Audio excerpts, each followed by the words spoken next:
ಶಾಂತೇಶ್ ಬಾ ನಿನ್ನ ಮಗು ಬಾಲು ಆ ವಿಧಿ ಕೈವೇಡಕ್ಕೆ ಸಿಕ್ಕು ಸತ್ತು ಹೋಯ್ತು ಶಾಂತೇಶ್.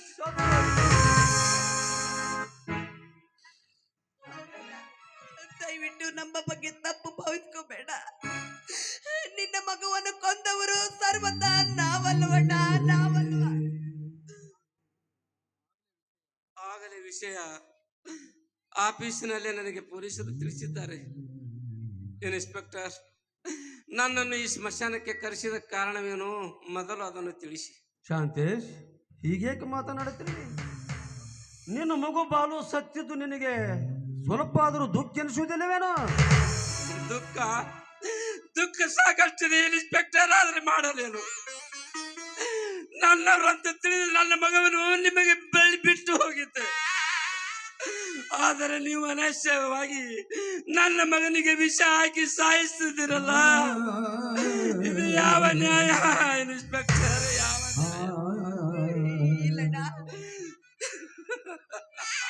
ನಾವು ಮಗುವಿಗೆ ವಿಷ ಹಾಕಿ ಕೊಂದಿಲ್ವಣ್ಣ, ಕೊಂದಿಲ್ಲ.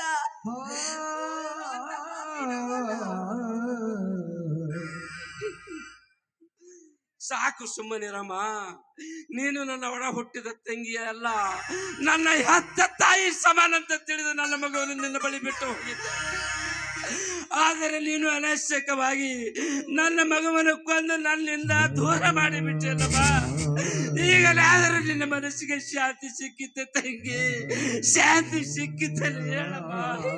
ಶಾಂತಿ, ಈ ಮಗುವಿನ ಸಾವಿಗೆ ಮುಖ್ಯ ಕಾರಣ ನಾನು ನಾನು ನಿಮ್ ತಂಗಿ ವಿದ್ಯಾ ಅಲ್ಲ, ಹಾಗೆ ಈ ಅನಂತ್ ಕೂಡ ಅಲ್ಲ. ಇವರಿಬ್ರು ನಿರಪರಾಧಿ, ನಿರಪರಾಧಿ. ಹೌದಪ್ಪ ಶಾಂತೇಶಪ್ಪ, ನಿನ್ನ ಮಗುವಿಗೆ ಬೇಳೆಯಲ್ಲಿ ವಿಷ ಹಾಕಿ ತಿಳಿಸಿ ಬಿಟ್ಲು ಈ ಪದ್ಮಾದೇವಿ. ಅವಳ ಕೈಯಾರ ಬೇಳೆ ತಿನ್ನಿಸಿ ಕೊಲ್ಲಿ ಬಿಟ್ಲಪ್ಪ, ಕೊಲ್ಲಿ ಬಿಟ್ಲು. ಸಾಕು ಬಾಯಿ ಮುಚ್ಚಿ ಪಾತಂದ್ರೆ. ನನ್ನ ಮಗುವಿಗೆ ವಿಷಯಕ್ಕೆ ಸಾಯಿಸಲು ಅವನೇನು ನಿಮ್ಮ ಆಸ್ತಿಯಲ್ಲಿ ಪಾಲು ಬೇಡಿಲ್ಲ. ಪದ್ಮಾದೇವಿಯವರೇ, ನನ್ನ ಮೇಲಿನ ಹಗೆಯ ಬಗೆಯನ್ನು ತೀರಿಸಿಕೊಳ್ಳುವಾಗೋಸ್ಕರ ಏನು ಮಾಡಿದ ನನ್ನ ಮುದ್ದು ಮಗುವಿಗೆ ವಿಷ ಹಾಕಿ ಸಾಯಿಸಿ ಬಿಟ್ಟೆಲ್ಲಮ್ಮ, ಸಾಯಿಸಿ ಬಿಟ್ಟೆ. ನಿಜವಾಗಲು ನೀನು ಮಹಾ ಛಲವಂತ ಹೆಣ್ಣು ಪದ್ಮ, ಮಹಾ ಛಲವಂತ ಹೆಣ್ಣು. ನಿನ್ನಂತ ಹೆಣ್ಣು ಈ ಸಮಾಜದಲ್ಲಿ ನಿಮ್ಮಂತವರೇ ಹೆಚ್ಚಾಗಿರ್ಬೇಕು. ಅಂದರೆ ಈ ಜಗದಲ್ಲಿ ಪತಿವರ್ತಿಗೆ ಬೆಲೆ ಇಲ್ಲ. ನಿಮ್ಮಂತವರು ತುಂಬಿದ್ರಿಂದಲೇ ನಮ್ಮಂತ ಗಂಡ ಮಕ್ಕಳು ಒಳ್ಳೆದಾಗಲಿ ಪದ್ಮ. ನಿನ್ನ ಮನಸ್ಸಿಗೆ ಆದರೂ ಆ ದೇವರು ಶಾಂತಿ ಕೊಡಲಿ ಪದ್ಮ, ಶಾಂತಿ ಕೊಡಲಿ. ಎಲ್ಲಿವರೆಗೆ ಕಾಡುತ್ತೀರಿ ಪದ್ಮ? ಇನ್ನು ನನ್ನ ಮೇಲಿನ ಕೋಪ ನಿನಗೆ ಸಾಕಾಗಿಲ್ಲ. ಶಾಂತೇಶ್, ಪ್ರಯೋಜನವಿಲ್ಲ. ಸತ್ತು ಹೋದ ಮಗು ಮತ್ತೆ ಮರಳಿ ಬರೋದು.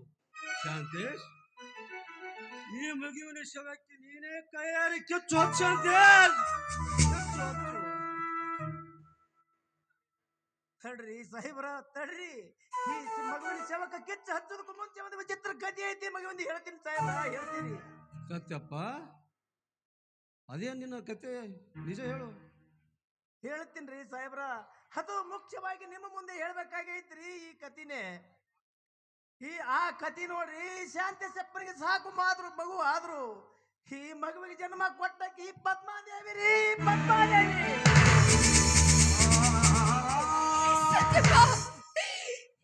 ಏನ್ ಹೇಳ್ತಾ ಇದ್ಯಾ, ಏನ್ ಹೇಳ್ತಾ ಇದ್ಯಾ? ನನಗೆ ಹೆರಿಗೆ ಆದ್ಮೇಲೆ ಮೂರ್ಛೆ ಹೋದೆ.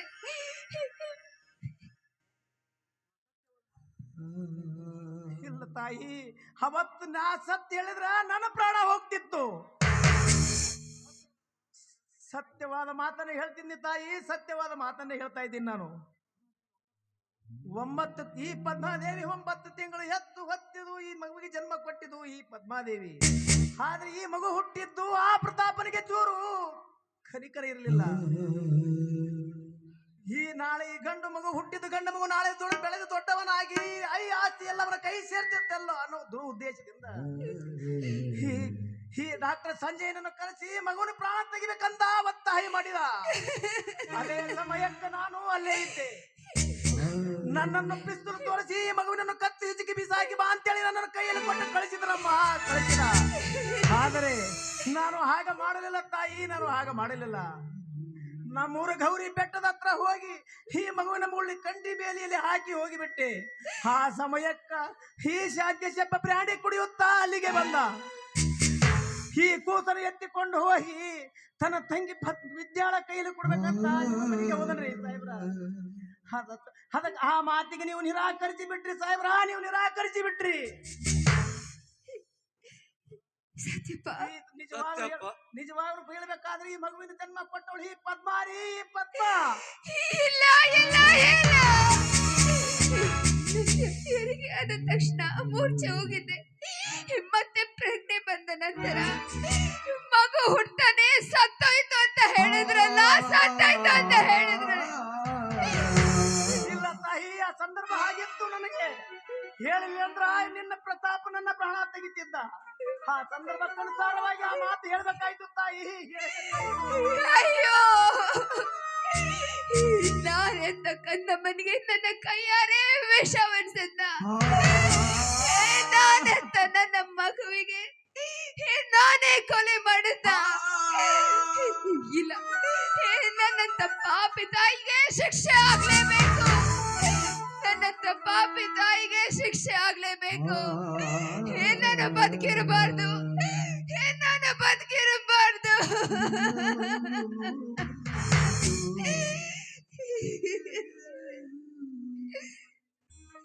ಪದ್ಮ, ಎಲ್ಲ ವಿಚಿತ್ರವಾಗಿದೆಯಲ್ಲ. ಈ ನಾಟಕದ ಅಂತಕತೆ ವಿಚಿತ್ರವಾಗಿದೆ.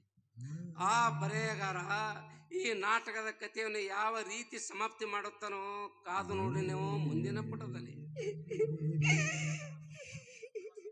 ಎಲ್ಲರೂ ಕೂಡಿ ಮೊದಲು ಶವ ಸಂಸ್ಕಾರ ಮಾಡೋಣ ಬನ್ನಿ.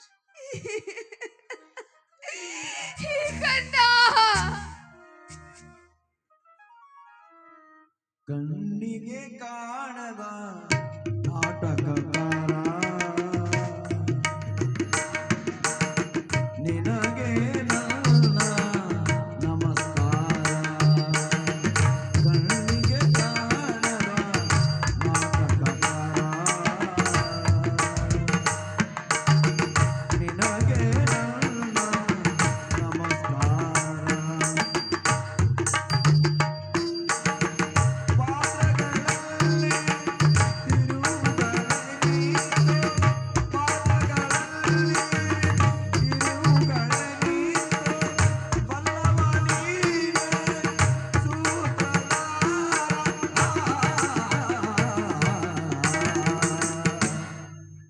ಕಣ್ಣಿಗೆ ಕಾಣದ ನಾಟಕಕಾರ